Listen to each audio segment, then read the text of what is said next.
Intangiriro igice cya 25. Abandi bakomoka kuri Aburahamu. Aburahamu yashatse undi mugore witwaga Ketura, babyarana Zimurani na Yokishani na Medani na Midiyani na Ishibaki na Shuwa. Yokishani abyara Sheba na Dedani. Dedani akomokwaho n'Abashuri n'Abaretushi n'Abarewumi. Bene Midiyani ni Eifa na Eferi na Hanoki na Abida na Erida. Abo bose bakomotse kuri Ketura.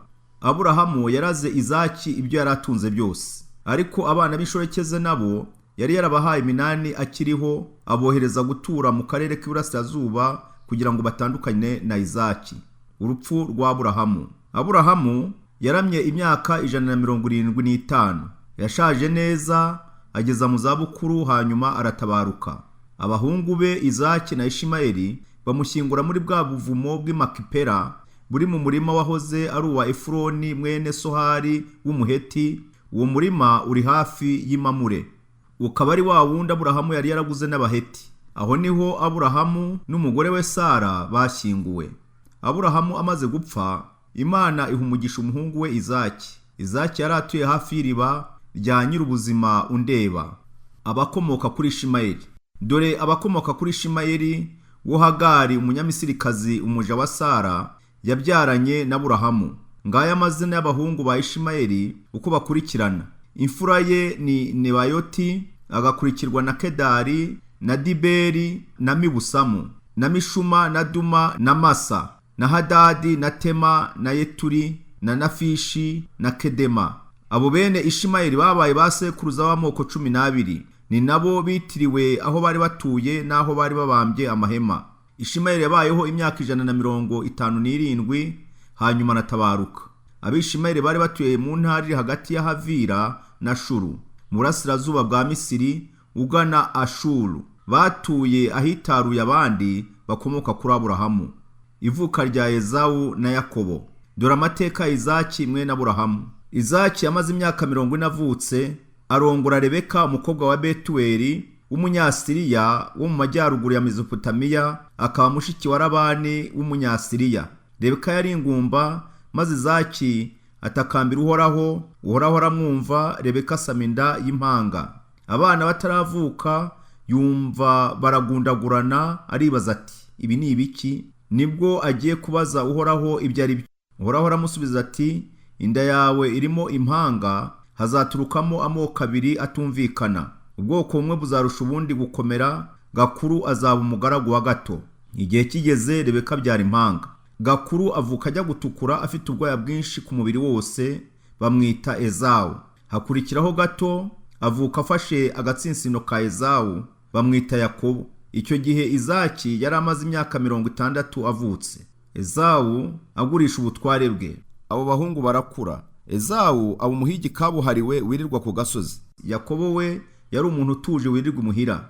Izaki yakundaga inyama z'umuhigo, bituma atonesha Ezawu. Rebeka we atonesha Yakobo. Umunsi umwe Ezawu yavuye guhiga ashonje, asanga Yakobo atetse isupu y'ibishyimbo.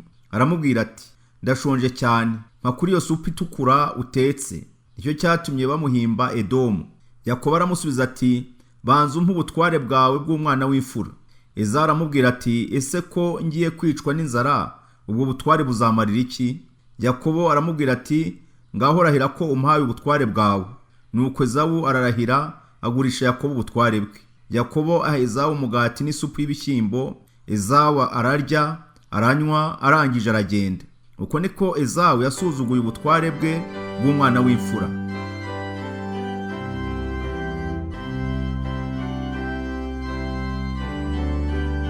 Intangiriro igice cya 26. Izaki asuhukira i Gerari. Mu gihugu hateye indi nzara itari yo mu gihe cya Aburahamu. Izaki asuhukira i Gerari kwa Abimeleki umwami w'Abafilisiti. Uhoraho yari yarabonekeye Izaki, aramubwira ati ntuzajye mu Misiri, ahubwo uzagume muri iki gihugu, nzakwereka aho utura. Guma muri iki gihugu, nzabana nawe kandi nzaguha umugisha. Wowe n'abazagukomokaho nzabaha iki gihugu cyose nk'uko nabirahiye so Aburahamu. Nzagwiza abazagukomokaho bangane n'inyenyeri zo ku ijuru, kandi nzabaha iki gihugu cyose. Amahanga yose yo ku isi azaherwa umugisha mu rubyaro rwawe. nzaguha umugisha kubera ko so Aburahamu yanyumviye agakora ibyo nshaka, agakurikiza amabwiriza n'amateka n'amategeko namuhaye. Nuko Izaki ajya gutura i Gerari. Abaturage baho baza kumubaza icyo apfana na Rebeka, arabasubiza ati ni mushiki wanjye. Izaki ntiyatinyutse kuvuga ko ari umugore we, kuko yibwiraga ko abo baturage bamuziza Rebeka kubera uburanga bwe. Hashize iminsi Abimeleki umwami w'Abafilisiti arebeye mu idirishya, arabukwa Izaki akinisha umugore we Rebeka.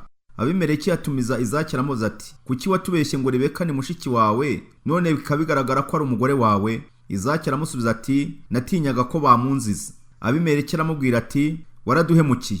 Koko iyo hagira umwe wo muri twe uryamana n'umugore wawe, ntiwari kuba uduteje gucumura? Nuko Abimeleki yihanangiriza abantu be ati uzagira icyo atwara uyu mugabo cyangwa umugore we azicwa. Uwo mwaka Izaki arahinga, yeza ibingana n'ibyo yabibye inshuro 100, kubera ko Uhoraho yamuhaye umugisha. Izaki arakomera, agira ubutunzi bwinshi kugeza ubwo yabaye umukire cyane. Yari afite imikumbi n'amashyo n'abagaragu benshi, bituma Abafilisiti bamugirira ishyari. Impaka zatewe n'amariba.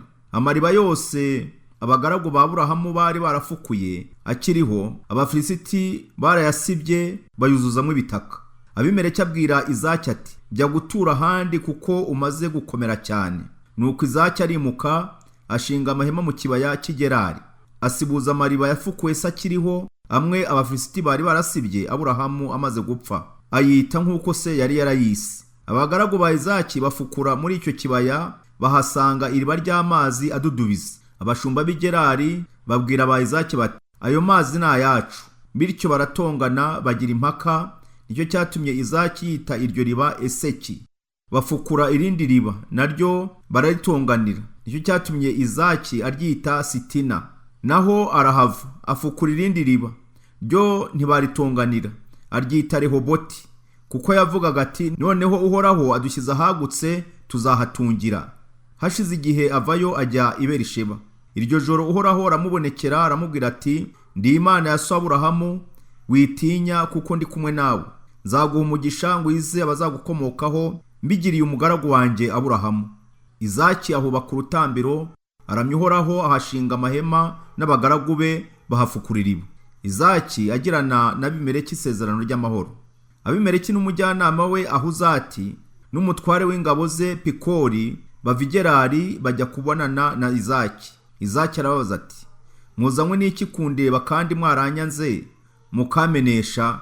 Baramusubiza bati twabonye yuko Uhoraho ari kumwe nawe, bituma twifuza kugirana nawe isezerano ry'amahoro. Turahire ko utazagira icyo dutwara nk'uko natwe ntacyo twagutwaye. Twakugire neza tugusezera amahoro, kandi uhereye ubwo Uhoraho yaguhaye umugisha. Izaki arabazimanira, bararya baranywa. Barazinduka bagirana amasezerano, bayahamisha indahiro, maze Izaki arabasezerera baviwe amahoro. Uwo munsi abagaragu be baza kumubwira ko bafukuye iriba ririmo amazi, aryita Sheba. Niyo mpamvu uwo mujyi witwa Berisheba kugeza n'ubu. Abagore ba Ezawu. Ezawu amaze imyaka 40 avutse, arongora abagore 2 b'Abahitikazi, aribo Yudita umukobwa wa Beri na Basemati umukobwa wa Eloni. Abo bagore bateye agahinda Izaki na Rebeka.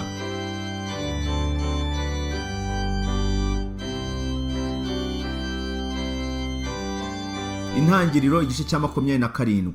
Yakobo ahabwa umugisha wari ugenewe Ezawu. Izaki ageze mu zabukuru arahuma. Umunsi umwe ahamagara Ezawu umuhungu we w'imfura ati mwana wanjye. Ezawu aramusubiza ati karame. Izaki aramubwira ati dore ndashaje kandi sinzi igihe nzapfira. Fata umuheto wawe n'imyambi ujye mu ishyamba, maze umpigire umuhigo. Hanyuma untekere inyama ziryoshye nk'uko nzikunda, uzinzanire nzirye mbone kuguha umugisha ntarapfa. Igihe Izaki yavuganaga n'umuhungu we Ezawu, Rebeka yaramwumvaga. Ezawu ajya mu ishyamba guhiga, maze Rebeka abwira umuhungu we Yakobo ati numvise so abwira Ezawu mukuru wawe ati jya guhiga maze untekere inyama ziryoshye ndye nguhere umugisha imbere y'Uhoraho ntarapfa. Rebeka arakomeza ati none rero mwana wanjye umva icyo nkubwira. Jya mu mukumbi unzanire abana b'ihene 2 b'imishishe, maze ntekere so inyama ziryoshye nk'uko azikunda. Hanyuma uze kuzimushyira arye, maze aguha umugisha atarapfa. Yakobo asubiza nyina ati mukuru wanjye Ezawu afite ubwoya bwinshi, naho jye ntabwo mfite. data nankorakora arantahura amenye ko namuriganyije, bityo amvume aho kumpa umugisha. Nyina aramubwira ati mwana wanjye, uwo muvumo uzampame nakuvuma, none nyumvira gusa unzanire abo bana b'ihene. Yakobo agenza atyo, maze nyina ateka inyama ziryoshye nk'uko Izaki yazikundaga. Hanyuma Rebeka afata imyambaro myiza imfura ye Ezawu yari yamubikije ayambika Yakobo, amwambika n'impu za hene ku bikonjo no ku ijosi ahatari ubwoya. Nuko amuha inyama ziryoshye n'umugati yari yateguye. Yakobo ajya hose ari, aramuhamagara ati data. Izaki aramusubiza ati ndakwitaba mwana wanjye, urinde? Yakobo aramusubiza ati ndi Ezawu imfura yawe, nakoze ibyo wambwiye, none icara urye ku muhigo nkuzaniye maze umpe umugisha. Izaki aramubaza ati ko utebutse mwana wanjye? Yakobo aramusubiza ati Uhoraho Imana yawe yamfashije. Izaki abwira Yakobo ati mwana wanjye, igira hino ngukoreho numve kuri umwana wanjye Ezawu koko. Aramwegera, Izaki aramukorakora, aribaza ati ko numva ijwi ari irya Yakobo, ariko ibikonjo bikaba ari ibya Ezawu. Bimubera urujijo, kuko ibikonjo bya Yakobo byari biriho ubwoya nk'ibya Ezawu. Ataramuha umugisha aramubaza ati ese koko uri umwana wanjye Ezawu? Yakobo aramusubiza ati ndiwe. Izaki aramubwira ati mwana wanjye, ngaburira ndye maze nguhe umugisha. Aramuhereza ararya, amuzanira divayi aranywa. Nuko Izaki aramubwira ati mwana wanjye, igira hino unsome. Yakobo aramwegera aramusoma. Izaki yumva impumuro y'imyambaro ya Ezawu. Aha Yakobo umugisha agira ati mbega ukuntu umuhungu wanjye ahumura neza, ahumura nk'umurima Uhoraho yahaye kurumbuka. Imana isomye imirima yawe, iha ubutaka kurumbuka, ikugwirize ingano na divayi.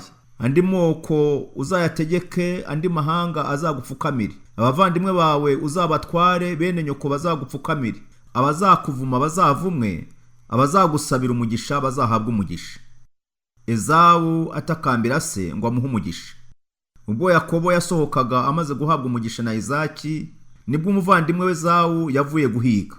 Ezawu nawe ateka inyama ziryoshye azizanira se, aramubwira ati data, icara ujye ku muhigo nkuzaniye maze umpe umugisha. Se aramubaza ati urinde? Aramusubiza ati ndi imfura yawe Ezawu. Izaki ahinda umushyitsi cyane, aramubaza ati niba ari wowe se, ninde wanzaniye umuhigo mu mwanya ushize? Nariye ku byo yanzaniye byose maze muha umugisha, kandi nta cyabihindura. Ezawu yumvise amagambo ya se, arashavura acura umuborogo, aramutakambira ati data, nanjye mpa umugisha. Izaki aramubwira ati umuvandimwe wawe yanshyizeho uburiganya, muha umugisha wari ukugenewe. Ezawu aravuga ati ubu ni ubwa kabiri Yakobo andiganya, yewe ni koko izina ni ryo muntu, yanjyanye ubutware none antwariye n'umugisha. Yongera kubaza se ati nta mugisha wansigiye? Izaki aramusubiza ati ntawo mwana wanjye, dore nahaye Yakobo kuzagutwara, n'abavandimwe be bose bazamuhakwaho, namuhaye no kuzatungwa n'ingano na divayi. Ezawu akomeza kwinginga se ati mbese koko nta wundi mugisha ufite? Data, nanjye mpa umugisha. Nuko Ezawu araturika ararira. Izaki aramubwira ati dore uzatura kure y'ubutaka burumbuka, uzatura ahagwengeye nk'agasi, uzabeshwaho n'inkota yawe, uzaba n'umugaragu w'umuvandimwe wawe, ariko numugomera uzijyana mu buja. Ezawu ashaka kwica Yakobo. Nuko Ezawu arwara inzika umuvandimwe we Yakobo, amuziza ko se yamuhaye umugisha. Yaribwiye ati data ari hafi gupfa, ibyo kumushyingura nibirangira nzahita nica Yakobo. Rebeka amenye imigambi ya Ezawu umuhungu we w'imfura, ahamagara Yakobo aramubwira ati dore umuvandimwe wawe Ezawu agiye kwihimura akwice.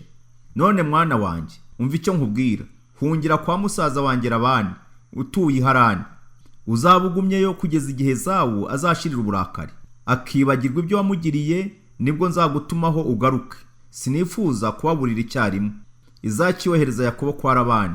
Rebeka abwira Izaki ati ibyo bakazana banjye b'abahitikazi birandambiye.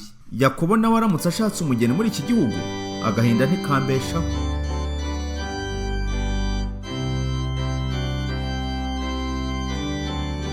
Intangiriro igice cya 28. Nuko Izaki ahamagara Yakobo amusezeraho, aramubwira ati ntuzashaka umugore w'umunyakananikazi, ahubwo ujye mu majyaruguru ya Mesopotamiya mu muryango wa sogokuru wawe Betuweli, maze ushaka umugeni mu bakobwa ba nyokorome Labani. Imana nyir'ububasha niguha umugisha, iguhe kororoka no kugwira, uzakomokeho n'amoko menshi. Wowe n'abazagukomokaho Imana nibaha umugisha yahaye Aburahamu. Uzigarurire iki gihugu watuyemo, ari cyo Imana yahaye Aburahamu. Nuko Izaki yohereza Yakobo mu majyaruguru ya Mesopotamiya kwa Labani mwene Betuweli w'umunyasiriya. Labani uwo yari musaza wa Rebeka nyina wa Yakobo na Ezawu. Ezawu arongora undi mugore. Ezawu amenya ko Izaki yasabiye Yakobo umugisha, akamwohereza mu majyaruguru ya Mesopotamiya kugira ngo ashake umugeni, kandi akamubuza gushaka umugeni w'umunyakananikazi. Amenya kandi ko Yakobo yumviye ababyeyi be akajya muri Mesopotamiya. Ibyo bituma Ezawu asobanukirwa ko se Izaki atishimiraga abanyakananikazi. Nibwo agiye kwa Ishimayeli mwene Aburahamu, arongora umukobwa we Maharata mushiki wa Nebayoti, amuharika abagore yari asanganye. Inzozi za Yakobo. Yakobo ava i Berisheba yerekeza i Harani. Bumwiriyeho araraho yarageze, araharyama, yisegura ibuye, arasinzira. Aza kurota abona urwego rushinze ku isi rukagera ku ijuru, abamarayika b'Imana baruzamukiraho, abandi barumanukiraho. Abona n'Uhoraho amuhagaze iruhande, aramubwira ati, ndi Uhoraho Imana ya sogokuru Aburahamu na Izaki. Iki gihugu uryamyemo nzakiguha wowe n'abazagukomokaho. Nzabagwiza babe benshi nk'umukungugu, maze bagure igihugu cyabo mu mpande zose. Amahanga yose yo ku isi azaherwa umugisha muri wowe no mu bazagukomokaho. Dore ndi kumwe nawe, nzakurinda aho uzajya hose, kandi nzakugarura muri iki gihugu. Sinzagutererana, ahubwo nzasohoza ibyo nagusezeranije. Yakobo arakanguka aravuga ati, Uhoraho ari hano, nkaba ntabimenye. Aratinya cyane aravuga ati, mbega ahantu hateye ubwoba! Aha hantu ni inzu y'Imana koko, ni irembo ry'ijuru. Bukeye arazinduka afata rya buye yari yiseguye, ararishinga, arisukaho amavuta ngo ribe urwibutso. Aho hantu hahita Beteli, hari hafi y'umujyi kera witwaga Luzi. Yakobo ahigira Imana umuhigo ati, nubana nanjye kandi ukandindira muri uru rugendo, ukampa icyo ndya n'icyo nambara, nkagaruka kwa data amahoro, Uhoraho nibwo uzaba uri Imana yanjye koko. Aha hantu nashinze ibuye hazaba inzu yawe, kandi mu byo uzampa byose sinzabura kuguha 1/10.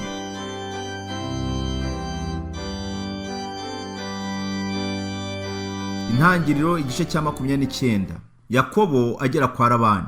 Yakobo akomeza urugendo agera mu gihugu cy'iburasirazuba.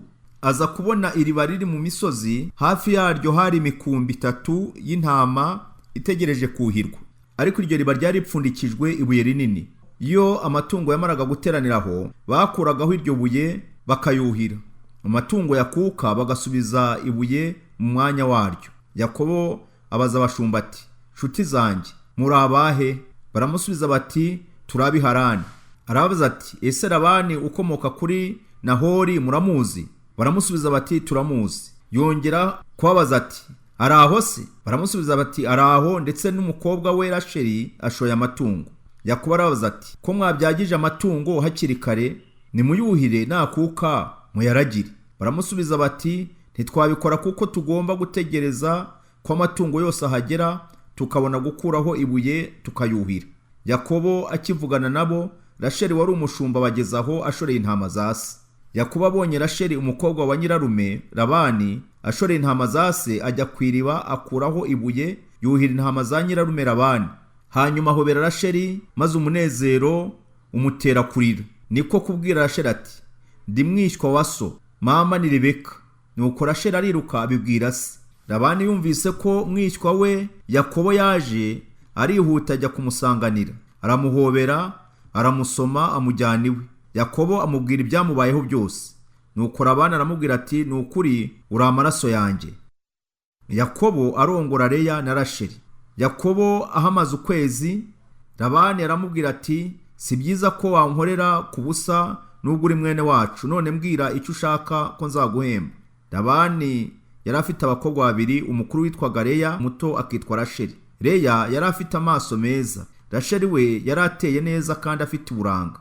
Yakobo akamukunda, nuko asubiza Labani ati, nzagukorera imyaka 7 unshyingire umukobwa wawe muto Rasheli. Labani aramubwira ati, kumugushyingira biruta kumushyingira undi, gumana nanjye. Nuko Yakobo akora imyaka 7 kugira ngo amushyingire Rasheli. Yaramukundaga cyane, bituma iyo myaka imubera nk'iminsi mike. Iyo myaka irangiye, Yakobo abwira Labani ati, shyingira umugeni wanjye kuko igihe cyo kugukorera cyarangiye. Labani atumira abaturanyi be, bararya baranywa. Nimugoroba ashyira Yakobo umukobwa we Leya, aramurongora. Labani yari yarahaye Leya umuja we Zilipa ngo amukorere. Bukeye Yakobo asanga bamushyingiye Leya. Nibwo abajije Labani ati, wangenje ute? Sinagukoreye ngira ngo unshyingire Rasheli, kuki wandiganyije? Labani aramusubiza ati, mu muco wacu ntidushyingira umukobwa muto mbere y'umukuru. Banza umarane na Leya icyumweru cy'ubugeni mbone kugushyingira Rasheli, maze uzankorere indi myaka 7. Yakobo abigenza atyo, amaranye na Leya icyumweru, Labani amushyingira Rasheli. Labani yari yarahaye Rasheli umuja we Biliha ngo amukorere. Yakobo arongora Rasheli, aramukunda kurusha Leya, akorera Labani indi myaka 7. Abana ba Yakobo. Uhoraho abonye ko Leya adakunzwe nka Rasheli, amuha ibyara, naho Rasheli aba ingumba. Leya asama inda, abyara umwana w'umuhungu amwita Rubeni, kuko yavugaga ati, Uhoraho yabonye akababaro kanjye, noneho umugabo wanjye azankunda. Arongera arasama, abyara undi muhungu, aravuga ati, noneho umugabo wanjye tuzafatanya, kuko twabyaranye abahungu 3. Uwo mwana amwita Levi. Arongera arasama, abyara undi muhungu, aravuga ati, ubwo nzasingiza Uhoraho. Uwo mwana amwita Yuda. Nuko abarekeye aho kubyara.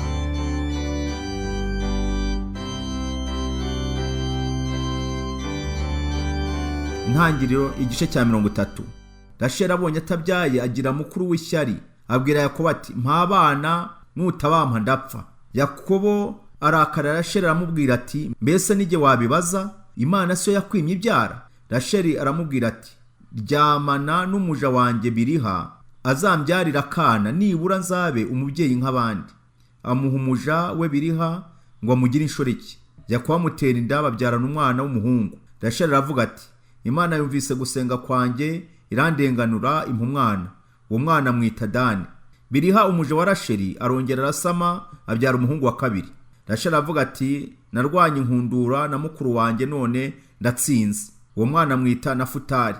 Leya abonye ko atakibyara, aha Yakobo umuja we Zilipa ngo amugire inshoreke. Babyarana umwana w'umuhungu. Leya aravuga ati, mbega umugisha. Uwo mwana amwita Gadi. Zilipa umuja wa Leya abyara na Yakobo umuhungu wa 2. Leya aravuga ati, ngize amahirwe, kandi abagore bose bazanyita umunyehirwe. Uwo mwana amwita Asheri. Mu gihe cy'isarura ry'ingano, Rubeni ajya mu mirima, abona imbuto z'ibyara, azizanira nyina Leya. Rasheli abwira Leya ati, mpa kuri izo mbuto umuhungu wawe yakuzaniye. Leya aramusubiza ati, ese ntunyurwa? Wantwaye umugabo, none urashaka no kuntwara imbuto z'ibyara umwana wanjye yanzaniye? Rasheli aravuga ati, noneho iri joro murararana, numpa izo mbuto umwana wawe yazanye. Nimugoroba Yakobo avuye mu mirima, Leya aramusanganira, aramubwira ati, uraza kundaza, kuko ari cyo cyatumye nemera guha Rasheli imbuto z'ibyara umwana wanjye yanzaniye. Nuko Yakobo ararana na Leya iryo joro. Imana yumva gusenga kwa Leya, arasama, abyara umuhungu wa 5. Leya aravuga ati, Imana yampaye ibihembo, kuko nemereye umugabo wanjye kugira umuja wanjye inshoreke. Uwo mwana amwita Isakari. Leya arongera arasama, abyara umuhungu wa 6. Aravuga ati, Imana ingabiye impano nziza, noneho umugabo wanjye azampa icyubahiro, kuko tubyaranye abahungu 6. Uwo mwana amwita Zabuloni. Hanyuma Leya abyara n'umukobwa, amwita Dina. Imana izirikana Rasheli, yumva gusenga kwe, imukiza ubugumba. Asama inda, abyara umwana w'umuhungu, aravuga ati, Imana inkuye mu isoni. Uwo mwana amwita Yosefu, agira ati, icyampa ngo Imana inyongere undi muhungu. Yakobo aba umutunzi. Rasheli amaze kubyara Yosefu, Yakobo abwira Labani ati, sezera ntahe nsubire mu gihugu cy'iwacu, njyane n'abagore banjye n'abana banjye, kuko nababonye ngukoreye. Uzi neza ko nagukoreye imirimo myinshi. Labani aramubwira ati, reka nkubwire, nahishuriwe yuko imigisha yose Imana yampaye ari wowe nyikesha. None mbwira igihembo ushaka nkiguhe. Yakobo aramubwira ati, uzi ko nagukoreye nuko amatungo yawe yagwiriye nyaragira. Ayo wari ufite ntaraza ari make, aho nzi yaroroka cyane. Kuva nagera iwawe Uhoraho ntiyahwemye kuguha umugisha, none ubu ndabona nkwiriye kubona icyatunga urugo rwanjye. Labani aramusubiza ati, nguhe iki? Yakobo aramusubiza ati, nta gihembo nkwatse, ahubwo niba ushaka ko nkomeza kukuragirira amatungo, umva icyifuzo cyanjye. Uyu munsi ndanyura mu mikumbi yawe yose, ntoranyemo intama zose z'ubugondo n'iz'ibitobo n'iz'imikara, n'ihene zose z'ubugondo n'iz'ibitobo uzabariza umpa. Mu gihe kizaza nusuzuma uzasanga ndi ndahemuka. Nuramuka usanze mu ntama zanjye izitari imikara, no mu ihene izitari ubugondo cyangwa ibitobo, uzazite inyibano. Labani aramusubiza ati, ndabyemeye, bizabe uko bivuze. ariko uwo munsi Labani arobanura amapfizi y'ihene y'ibihuga n'ay'ibitobo n'inyagazi z'ubugondo n'iz'ibitobo n'intama z'imikara n'iz'ubugondo, nuko azishinga abahungu be, abategeka kuzijyana kure ya Yakobo ahareshya n'urugendo rw'iminsi 3. Yakobo akomeza kuragira imikumbi ya Labani isigaye, nuko atema udushami tw'ibiti by'amoko 3, akagira aho ashishura n'aho areka ku buryo haboneka uturongo twera. Hanyuma ashyira utwo duti mu bibumbiro aho yuhira imikumbi, kuko amatungo yageraga ku bibuga agashaka kwima. Bityo amatungo yimiraga imbere y'utwo duti yabyaraga ibihuga n'ubugondo n'ibitobo. Yakobo avangura izivutse ziba ize. Umukumbi aragiye awubangurira kuzibihuga no kuzibitobo Labani yari yarobanuye. Bityo akibonera umukumbi we bwite ntawuvange n'uwa Labani. Uko amatungo meza yarindaga niko Yakobo yashyiraga uduti mu bibumbiro kugira ngo yimire imbere yatwo. Ariko iyo yabaga ari mabi ntiyadushyiragaho, bituma amatungo mabi aba ya Labani, ameza aba ya Yakobo. Bityo Yakobo amutunzi cyane, agira imikumbi myinshi n'ingamiya n'indogobe n'abaja n'abagaragu.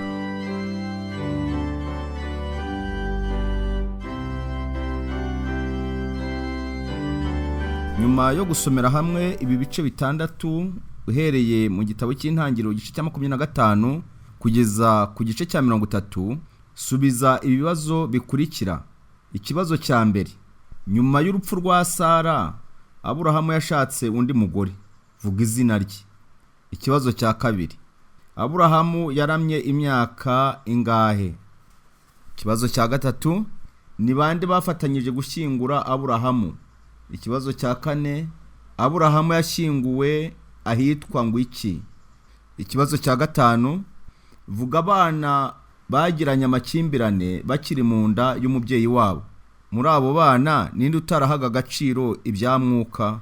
Ikibazo cya gatandatu: Abimeleki yari umwami w'Abafilisiti cyangwa se Abafilisitiya. Ni iki yatahuye kuri Izaki yari yarabahishe?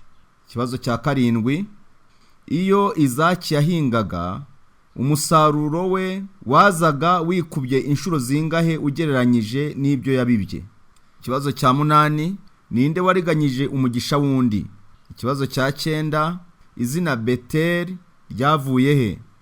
Ikibazo cya 10 ari nacyo cya nyuma, muri ibi bice twarebeye hamwe, ninde muntu wariganyije kandi nawe akaza kuriganywa? Imana ikomeze kuguha umugisha nawe utaha.